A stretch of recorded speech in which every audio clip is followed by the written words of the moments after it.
और भी लोग हमारे बाद बीएपी पार्टी बनी, आरएलपी को देखा, उस बेल्ट के अंदर 2 जिलों में आदिवासी भाइयों ने कहा हमारे हम भी सम्मान स्वाभिमान की लड़ाई लड़ रहे हैं, तो भारतीय आदिवासी पार्टी का गठन किया। लेकिन बीजेपी कांग्रेस ये चाहते हैं कि आरएलपी बीएपी ये तमाम जो छोटी पार्टियां ये मजबूत नहीं हो, नौजवान जिधर चलता उधर जमाना चलता है, इनसे राजस्थान अब संभलने वाला नहीं है। इनको तो खुद को पता नहीं कितने लोग संभाल रहे हैं, ये राजस्थान को कैसे संभाले? नहीं तो मोदी की ईडी सीबीआई से डर लगता है, और नहीं राजस्थान की एजेंसी से कभी डर लगता है, नहीं हार्डकोर अपराधियों से डर लगता, जो आए दिन धमकियां देते। मेरे कोई फर्क नहीं पड़ता भाई, पूरा देश जानने लग गया कि एसआई भर्ती का क्या मामला है। देश में पता नहीं एसआई भर्ती हर स्टेट के अंदर अलग अलग होती है, लेकिन पूरे देश ने देखा।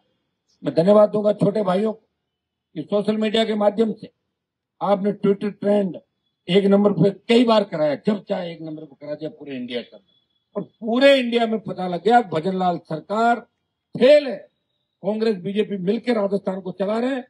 और भजनलाल जी ने जो बात कही कि कांग्रेस के कुछ नेता अंधेरे में मेरे से मिलने के लिए आते हैं, वो कांग्रेस के उन नेताओं के लिए कही जिन्होंने 4 टिकट गलत देके कांग्रेस पार्टी की जमानत जब चुनाव के अंदर कराई थी, वो सीधा सीधा उन्होंने आरोप उन पर लगाया था। भाई वो लड़ने वाले लोग नहीं, लड़ने वाले बहुत कम लोग बचे हैं, और लड़ने वाले लोगों को जिंदा आपको रखना होगा, ताकत देनी होगी। अगर आज राजस्थान की विधानसभा के अंदर मेरे 1-2 विधायक होते तो मजा ले, विधानसभा इस तरह चलती। दादी नानी के नाम पे तो कम से कम नहीं रोकते हम 10 दिन, ये मैं आपको विश्वास दिलाता हूँ। लेकिन लोकसभा के अंदर मैं हूं, और आप निश्चिंत रहें, मैं एक ही आपके लिए बहुत हूं, और भी जुड़ेंगे लोग निश्चित रूप से। और भी लोग हमारे बाद बीएपी पार्टी बनी, आरएलपी को देखा, उस बेल्ट के अंदर 2 जिलों में आदिवासी भाइयों ने कहा हमारे हम भी सम्मान स्वाभिमान की लड़ाई लड़ रहे हैं, तो भारतीय आदिवासी पार्टी का गठन किया। लेकिन बीजेपी कांग्रेस ये चाहते हैं कि आरएलपी बीएपी ये तमाम जो छोटी पार्टियां ये मजबूत नहीं हो, और समय समय पे हाथ मिला लेंगे आपस। पंचायत राज चुनाव आप सबके सामने, एक बार इस आंदोलन में जीत के बाद आपके साथ बैठ के तय करेंगे। और आपने अगर ठान लिया, नौजवान जिधर चलता उधर जमाना चलता है, जिस तरह 1857 की क्रांति के अंदर एक नई शुरुआत 1857 में हुई, और मंगल पांडे, तांत्या टोपे, झांसी की रानी लक्ष्मीबाई और इस तरह के वीर उस क्रांति से वीर निकले, और उन्होंने हिला दिया अंग्रेजी सियासत हुकूमत को। और थोड़े संघर्ष के बाद अंग्रेजों को भागना पड़ा। भाइयों, जो आक्रोश आपने जयपुर के अंदर दिखाया था, एक आह्वान पे, एक ट्वीट पे, एक अपील पे, वो तो डोम हमारे छोटे पड़ गए। 3 डोम होते, वो तो उतने को तो तीनों ही भर जाते। लाख से ज्यादा जवान अपने अपने साधनों से बाड़मेर से भरतपुर और डूंगरपुर से गंगानगर तक, प्रत्येक वर्ग, प्रत्येक जाति, प्रत्येक किसान का बेटा इस सरकार को चेताने के लिए आया था। ये रैली नहीं थी, ये रेला था। और ये भारतीय जनता पार्टी के कई मंत्री जब विस्तार होगा, कई बदल जाएंगे, कई नए आ जाएंगे, और भजनलाल की कुर्सी भी खतरे के अंदर पड़ गई है। ये मैं आपको कहना चाहता हूँ, कभी भी नई पर्ची राजस्थान के अंदर खुल सकती है, इनसे राजस्थान अब संभलने वाला नहीं है। इनको तो खुद को पता नहीं कितने लोग संभाल रहे हैं, ये राजस्थान को कैसे संभालेंगे? तो भाइयों, हमें लड़ना है, लड़ाई भूलनी नहीं है। आपका भाई आपके साथ है, पूरी ताकत के साथ है, किसी से डर नहीं लगता उसको। नहीं तो मोदी की ईडी सीबीआई से डर लगता है, और नहीं राजस्थान की एजेंसी से कभी डर लगता है, नहीं हार्डकोर अपराधियों से डर लगता, जो आए दिन धमकियां देते। मेरे कोई फर्क नहीं पड़ता भाई, इधर भजनलाल जी को लगता होगा वो धमकियों वाली बात उनकी जरूर आती है। मैंने तो सुरक्षा भी लौटा दी थी, लेकिन सुरक्षा कर्मी मुझे छोड़ के ही नहीं जा रहे। मैं इनकी व्यवस्था मुझे करनी पड़ेगी, और क्या करूँ बताओ मुझे? सड़क पर थोड़ी रखूंगा बच्चों, मैं तो लौटा दी सुरक्षा। मैंने ले जाओ अपना आदमी, मुझे नहीं चाहिए। लेकिन ये भी किसान के बैठे हैं, ये करेंगे, हम तो सुरक्षा करेंगे, आप हम जा ही नहीं सकते। सरकार करेगी और हनुमान जी घर के बाहर खड़े रहो, घर के बाहर तो मैं कैसे रखूंगा इन बच्चों को? व्यवस्था घर के बाहर तो मैं रखने वाला व्यक्ति भी नहीं। और हमने कोई ये नहीं कहा कि हमें सुरक्षा दो, हमने कोई लिख के नहीं दिया कि भजनलाल जी मुझे सुरक्षा की आवश्यकता। आपकी सरकार ने कहा कि हनुमान जी को खतरा है, और सेंट्रल आईबी का इनपुट है। आप ही तो बात कर रहे हो, आप ही तो बात निकालते हो, और आप ही वापिस करते हो उसको। मैंने कभी आपके बीच आके ये नहीं मांगा। मैं देखता हूँ कई एमएलए एमपी को कि एक एक सिपाही मांगते हुए घूमते हैं, और दिल्ली में भी कांग्रेस के बहुत से नेताओं को मैं जानता हूँ जो अपना बंगला और सुरक्षा बचाने के लिए मोदी और अमित शाह के चक्कर काटते रहते। कांग्रेस पार्टी के बहुत से नेता, यहाँ भी बहुत से नेता बड़े बंगलों के लिए, देवनानी जो विधानसभा के अध्यक्ष है और मुख्यमंत्री के दरवाजे में चक्कर काटते रहते हैं और बड़े बंगले ले भी ले। उनकी सोच ही थी, उनका देखा हुआ नहीं है जीवन का। हम तो उन स्थितियों के अंदर पड़े, बोले भाई हम तो यहाँ आके वापिस गए थे, लोग नीचे से ऊपर आए। और मैं तो जब यहाँ वजूद था, मेरा यूनिवर्सिटी का प्रेसिडेंट था, तब मैं वापस गया कि नागौर को जगाऊंगा, जोधपुर को जगाऊंगा, बाड़मेर को जगाऊंगा, और ये ठग नेता जो भी है इन ठगों को घर बिठाऊंगा और नए किसान के बेटे नए नेता तैयार करके इस राजस्थान के अंदर कब्जा करेंगे। मैं तो इधर से उधर गया था, लोग तो नीचे से ऊपर आते हैं।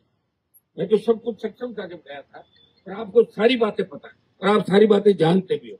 और मैं वही काम करता हूँ जो आम आदमी, गरीब आदमी के दिल के अंदर बात होती है, वो मैं फटाक से मामला उठा लेता हूँ। मुझे आप कहते नहीं हो, ये मेरी ड्यूटी है, ये मेरा कर्तव्य है कि मेरे भाई क्या चाहते हैं, मेरे लोग क्या चाहते हैं, राजस्थान का आम आवाम क्या चाहता है, वही काम मैं करता हूँ।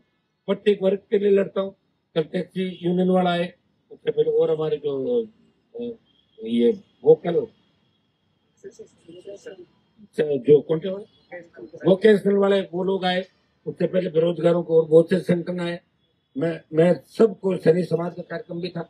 या जो भी आएगा, जिस कौम पे भी अत्याचार होगा, अन्याय होगा, अगर मुझे पुकारेंगे तो निश्चित रूप से मैं उनके साथ खड़ा हूं, और नहीं बुलाएंगे और अन्याय हुआ तो भी मैं उनके साथ खड़ा हूं। रोज मेरा सोशल मीडिया का हैंडल आप लोग में प्रयास में करता हूं कि देश और प्रदेश के अंदर मेरी वजह से प्रत्येक व्यक्ति को फायदा मिले, मैं ताकत बनूं आप लोगों की, गरीब शोषित पीड़ित तबके की मैं आवाज बन के और आपकी आवाज में उठाता रहूं, आवाज बन के आपको न्याय दिलाता रहूं। मैं प्रयास ही कर सकता हूं, मैं अकेला हूं, प्रयास कर सकता हूं। प्रयास करते करते ही तो आप लोग लाखों की तादाद में मेरे साथ हो गए। कुछ गलतियां हमारी विधानसभा चुनाव के अंदर हुई, अगर मैं भी किसी एक पार्टी से अलायंस कर लेता तो निश्चित रूप से वो पार्टी सत्ता के अंदर आती और 140 सीट लेती कांग्रेस पार्टी से, अगर अलायंस हो जाता मेरा। लेकिन मैंने कहा था कि मैं दोनों से अलायंस नहीं करूंगा। यही था चुनाव से पहले बात कि मैंने कांग्रेस से करूंगा ना बीजेपी से। एक रह गया, लेकिन मेरी बात से नहीं हटा। प्राण जाए पर वचन ना जाए। और मैंने आपको हमेशा कि आपके लिए लड़ता रहूंगा, चाहे कितना ही बड़ा पद आ जाए मेरे सामने, उसको ठोकर मार दूंगा। जिस दिन सत्ता पूरी आपका हाथ में आ जाए, उस दिन हो सकता है कि आपको कह दूंगा अब सत्ता में बैठ जाओ, आप लोग अब संभाल लो, अब अपने को नहीं छोड़ना। लेकिन जब तक हमें लगेगा कि हमें सम्मान नहीं मिल रहा है, ये 3 नंबर 4 नंबर 2 नंबर की लड़ाई न तो हमने लड़ी और न हम ये लड़ाई लड़ रहे। हमारे बहुत से नेता बेचारे कहते रहते हैं कि आपने तो नंबर 3 या सही नंबर क्या, उनका देखा हुआ नहीं है, उनकी सोच इतनी है। कोई ट्रक का ड्राइवर था, कोई बस का कंडक्टर था, तो वैसी बात करेगा। वो कहाँ से यूनिवर्सिटी प्रेसिडेंट वाली बात करेगा कि आपने तो नंबर 2 ही थी। बेचारा अनपढ़ लोग हैं, उनका क्या कहोगे बताओ। लेकिन मैं आपको विश्वास दिलाता हूं कि हमने नंबर 1 की बात कही कि 1 नंबर पे कब्जा हमारा होना चाहिए, और 1 नंबर पे कब्जा हो जाए, हम तो 20 मीटर आसपास बैठ जाए 1 नंबर के, तो भी आपको सड़कों पे इस तरह नहीं बैठना पड़े। ऐसे निर्णय सरकार करेगी जिससे आने वाला फ्यूचर आपका सही। हम राजस्थान का सम्मान लुटाना चाहते हैं, जो राजस्थान का सम्मान 25, 30, 40 साल पहले था।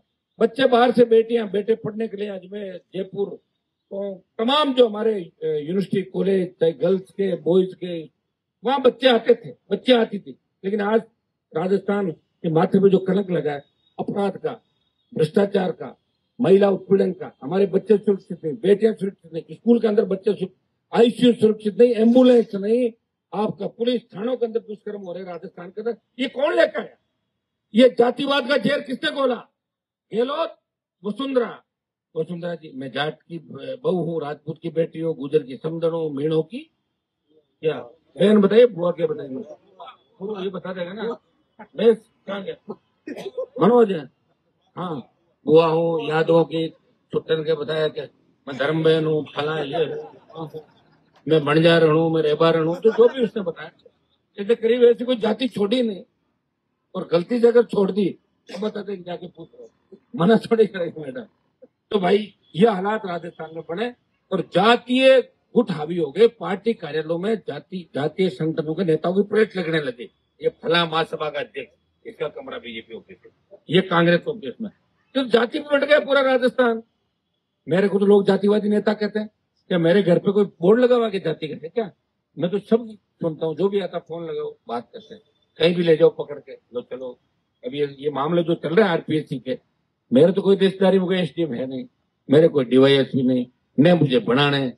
मैं तो आपके लिए लड़ रहा हूँ, मेरे छोटे भाइयों के लिए लड़ रहा हूँ। मैं आपको विश्वास दिलाता हूँ, मेरी एक आदत है, कि मैं जिसके पीछे पड़ता हूँ उसको दिन में तारे दिखा देता हूँ। ये बहुत से नेताओं को तारे दिखाए और बहुत से नेताओं के एम्पायर खत्म कर दिए।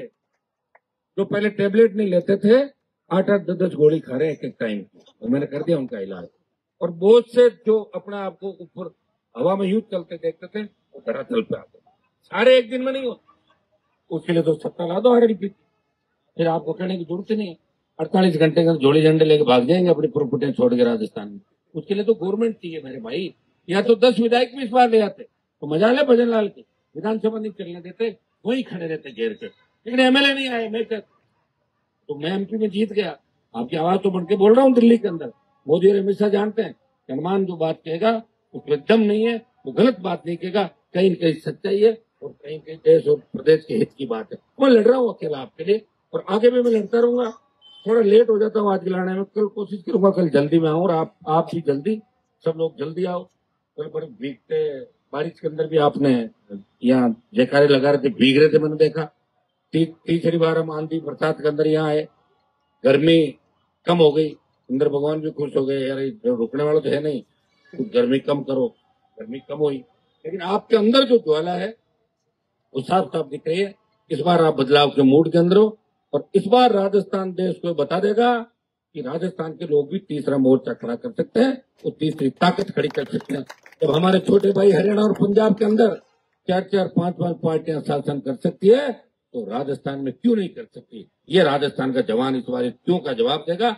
और देश के अंदर जो लोग बोल रहे हैं कि राजस्थान तो कांग्रेस और बीजेपी राज बनाती है, उनके मुंह पे ताले लग जाएंगे। भाइयों, जिस तरह किसान आंदोलन का नेतृत्व पंजाब ने किया, उसी तरह अग्निवीर के खिलाफ आंदोलन का नेतृत्व राजस्थान करेगा। आपके भाई ने शुरुआत की है और आप सब साथ मिलकर हम दिल्ली की ओर कूच करेंगे, बड़ी रैलियां करेंगे और अग्निवीर को समाप्त करा के सेना के सम्मान को लौटाएंगे और राजस्थान के सम्मान को लौटाएंगे। बहुत बहुत आपको धन्यवाद। जय हिंद।